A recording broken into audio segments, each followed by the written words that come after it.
Hi friends.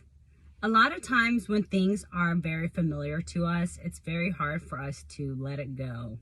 But we have to trust God's plans and the process and just let things go. We have to trust it. A perfect example is when Abraham and Sarah were supposed to wait for God to have a child, and I guess it took too long for them.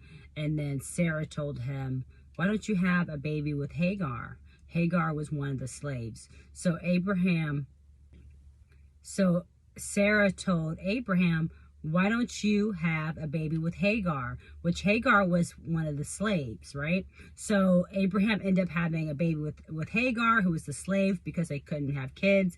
Even though God promised them they would have kids, I guess they didn't wait on his timing. They were being impatient. So they ended up having a baby. He ended up having a baby with Hagar. So when Hagar had her baby Ishmael, that's when Sarah started becoming jealous because Abraham was taking care of Ishmael and he was with Hagar and they looked like they were a family. But then Abraham was her husband, but it was her idea. She said, you should have a baby with the slave. That was her idea, right?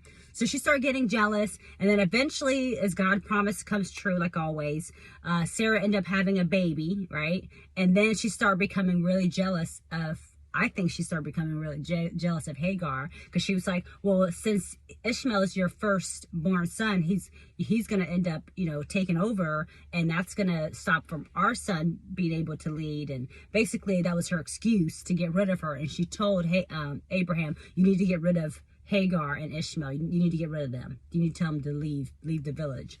So they end up leaving the village. And a lot of people will probably think like, okay, where's Hagar gonna go? Like, where's she gonna go? How's she gonna take care of Ishmael? That's what you would naturally think.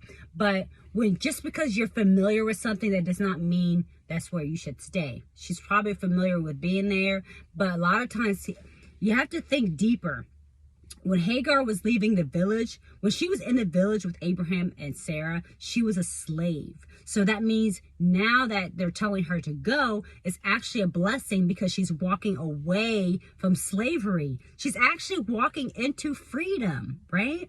You have to be able to not stay stuck in a situation because you're familiar with it, and be open to the next chapter, because you don't know what blessings you're missing, especially if it's something where you've tried your best, the situation's getting worse, and you just tried the best that you could and it's not working. You have to just give it to God and just be like, you know what, I'm done, I'm out.